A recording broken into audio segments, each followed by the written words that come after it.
porque no solo de pan vive el hombre, sino de toda palabra que sale de la boca de Dios.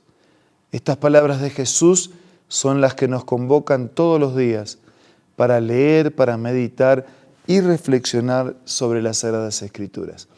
Hoy lo haremos sobre el capítulo 53 de Isaías, uno de los capítulos y anuncios proféticos más sublimes de toda la Escritura. Antes, pidamos la bendición de Dios. Padre nuestro que estás en los cielos, por favor, sea a nuestro lado al abrir tu palabra y abre también nuestra mente y corazón. Te lo pedimos y agradecemos en el nombre de Jesús. Amén. El capítulo 53 de Isaías hace parte del cuarto y más largo de los cantos dedicados al siervo. En realidad, en el capítulo 52 comienza el sufrimiento y la gloria del siervo y la primera estrofa de 5 estrofas.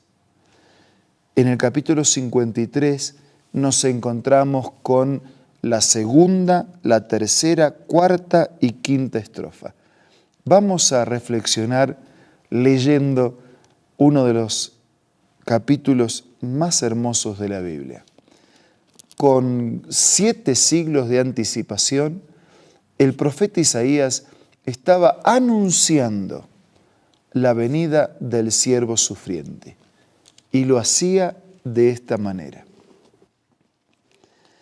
¿Quién ha creído a nuestro mensaje y a quién se le ha revelado el poder del Señor? Creció en su presencia como vástago tierno, como raíz de tierra seca. No había en él belleza ni majestad alguna, su aspecto no era atractivo y nada en su apariencia lo hacía deseable.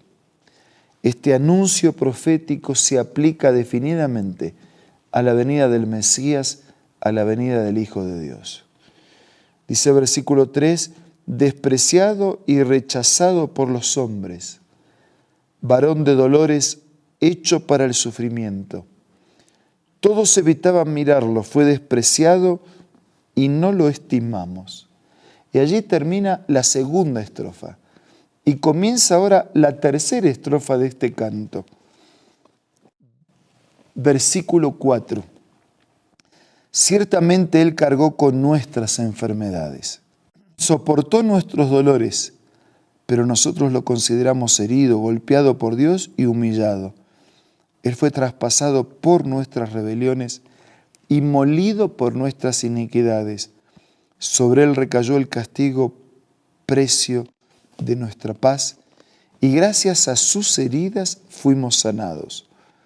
Todos andábamos perdidos como ovejas, cada uno seguía su propio camino, pero el Señor hizo recaer sobre Él la iniquidad de todos nosotros. Este Jesús, este Hijo de Dios que se encarnaría en la miseria de nuestra humanidad pecaminosa, este que sería despreciado por muchos, burlado por otros, es el que cargó con nuestras enfermedades. Y como una transferencia bancaria, nuestros pecados fueron transferidos sobre su cuerpo y su vida. La paga del pecado, que era la muerte, fue transferida sobre nuestro Señor Jesús, pagando Él con su vida el precio de nuestro rescate y de nuestra salvación. El pecado había producido separación de Dios. Y a través de la muerte de Jesús, la justicia y la misericordia se encuentran. La ley se cumple. La paga del pecado en la muerte del Señor también, y la misericordia de dar una nueva oportunidad a los pecadores.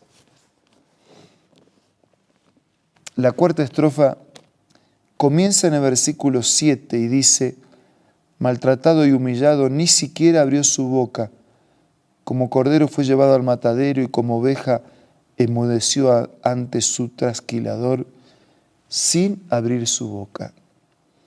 Después de aprenderlo y de juzgarlo, le dieron muerte. Nadie se preocupó de su descendencia.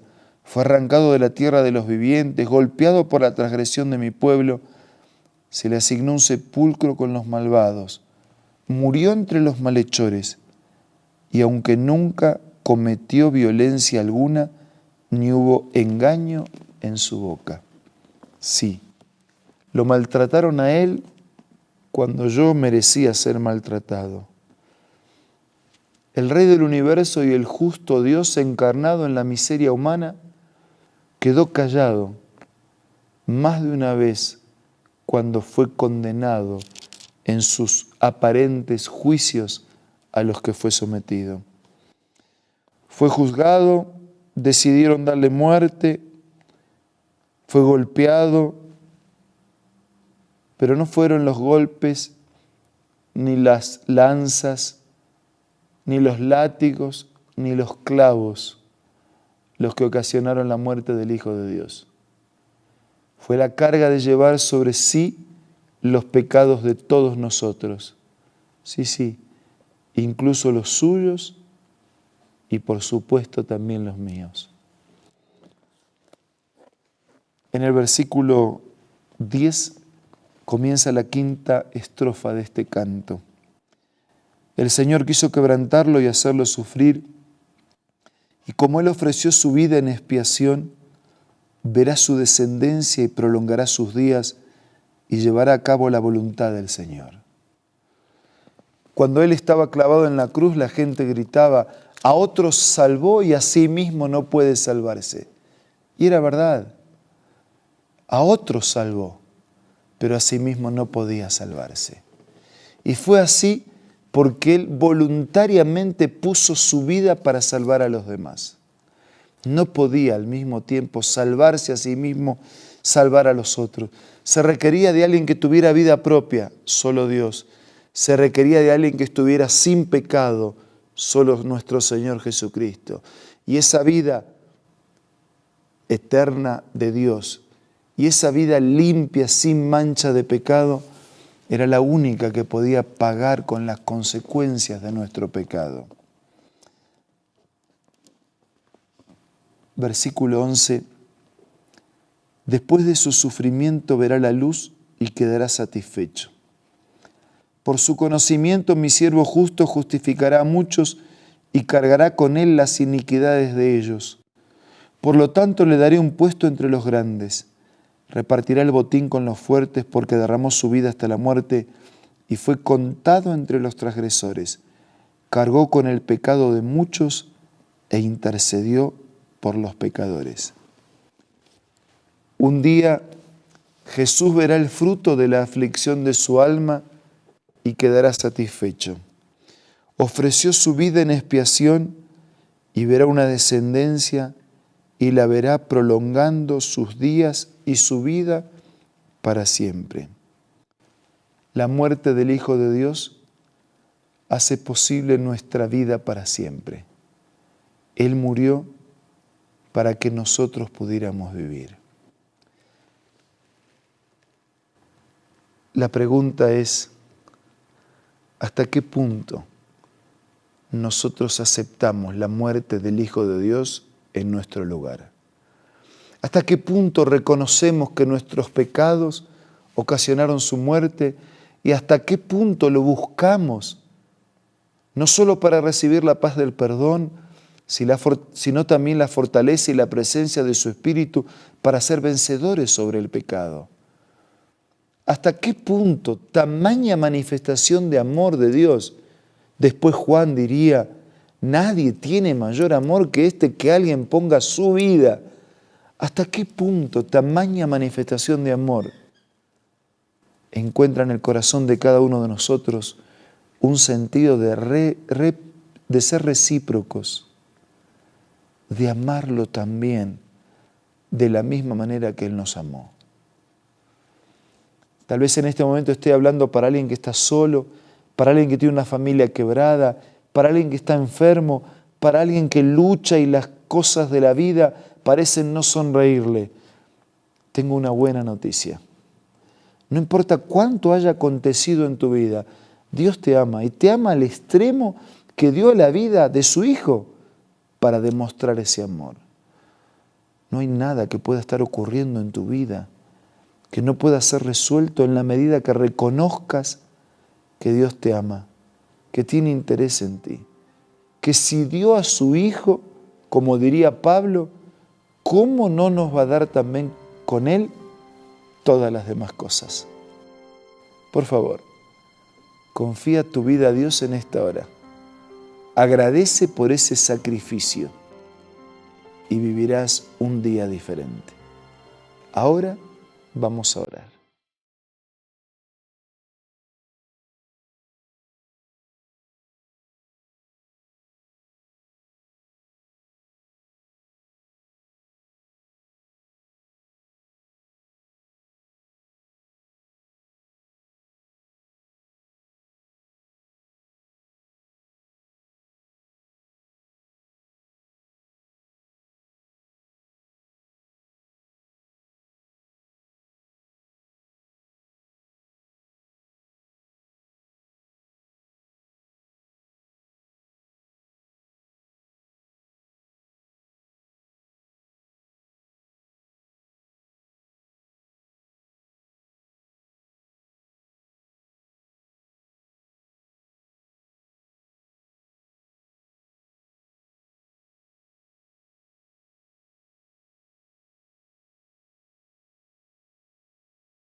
Padre nuestro que estás en los cielos, te damos muchas gracias porque con 7 siglos de anticipación, Isaías había profetizado la venida del Mesías sufriente.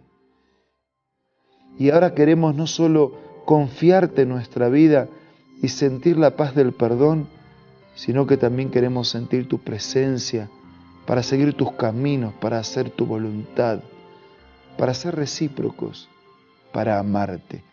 Bendice a todos nuestros amigos, suple la necesidad de cada uno y ayúdanos hoy a vivir en tu presencia.